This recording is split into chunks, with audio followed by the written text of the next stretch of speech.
Ladies and gentlemen, welcome back to the analysis of YOLENO TV. I hope you're well from wherever you're watching this channel. Now, Rigathi Gachagua has surfaced with a very bold statement advising the people of Mount Kenya not to wreak havoc on the government, to stay quiet.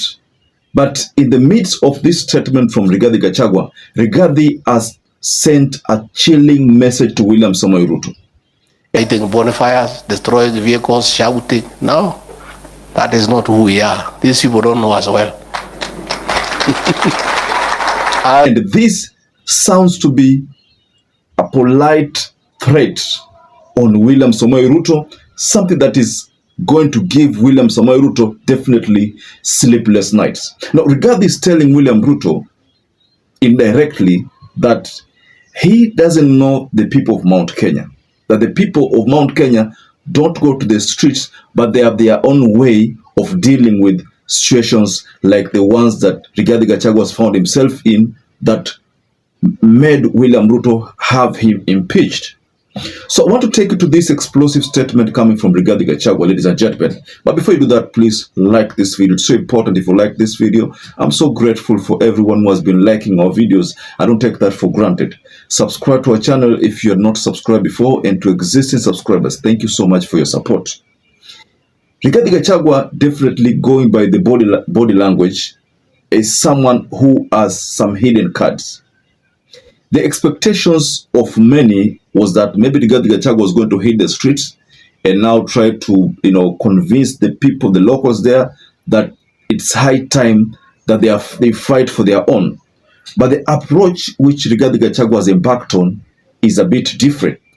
Before we get to this approach, ladies and gentlemen, I want to take you to this particular video where Rigathi Gachagua is making some polite threats on William Samoei Ruto. Just watch this video. Economically, just work hard.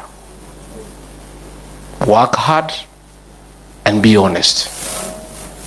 Some of us have gotten in a lot of trouble because of being truthful. But I want to tell you, even the Bible says, the truth shall set you free. So as I wind up, so that I introduce the leaders here, I want to tell the people of our region not to get worried. Many people are calling me, oh, what's going to happen? Please, don't worry. Our community is very unique, and many people are shocked. We expected people to go to the streets, lighting bonfires, destroying vehicles, shouting. No, that is not who we are. These people don't know us well. As when we feel offended, we feel bad, we keep quiet. Si ndio? Mtaendelea kunyamaza? Keep quiet. Say nothing. And if you feel so strongly you must express yourself, do it through song and dance. Si ndio? Nyimbo tu na kunyama.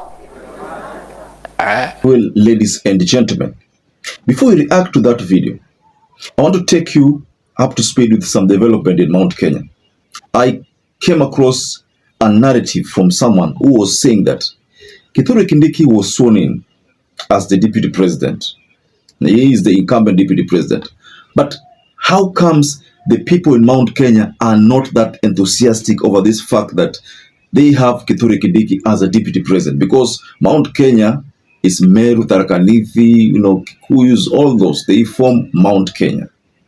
So the expectation was that the people in Mount Kenya would still feel that morale, that enthusiasm, over the fact that they have a deputy president coming from their own backyard. But how comes the mood on the ground is different, even despite the fact that they have a deputy president coming from Mount Kenya? And this particular individual ended up saying that the reason is that the people in Mount Kenya know very well that Rigathi Gachagua was not treated fairly. Justice was not served in that impeachment, ladies and gentlemen. That is the mood. You see, this is akin to what happened in 2022. Soon after the Supreme Court made a determination of upholding IEBC's election result, And what happened is that the mood on the ground was a bit shocking. People are not that happy, you know, as opposed to how it would have been if Raila Amolo Odinga maybe had won. So what is being confronted, what actually Ruto is being confronted with is a scenario where in Mount Kenya, despite the fact that he has given them back the position of deputy president, but the Mount Kenya people are not happy. So that is why Rigathi Gachagua is telling William Ruto indirectly kwamba hajui watu wa Mount Kenya na watu wa Mount Kenya hawataenda kwa streets.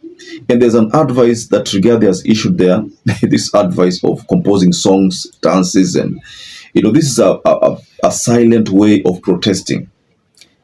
Composing songs. It's just akin to what happened in South Africa when Nelson Mandela was in custody and the whites were controlling South Africa.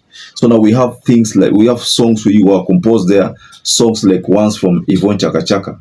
If you remember those days, Lucky Dube composed songs which were meant to push a message to the whites that they needed to free Nelson Mandela. So what Rigathi Gachagua is trying to advise the Mount Kenya people is that they need to come up with songs that will send messages to William Samoei Ruto.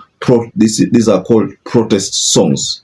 There will be no throwing of stones in the street, no lighting of bonfires, but simply songs. So that is what Rigathi Gachagua is trying to come up with as a strategy on dealing with William Samoei Ruto.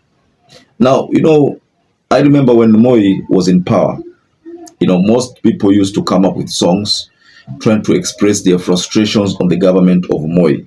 I remember a group like Kalamashaka. For those of you who've been following hip hop of the country, Kalamashaka being one of the pioneers of rap industry, they came up with several songs that used to pass messages to the government directly. There were so many songs which were composed. If you've been following the evolution of the rap industry in Kenya, you must have heard about Mau Mau. You must have heard about people like Uko Fulani. Those are groupings in Kenya that came up with songs which used to pass messages to the government.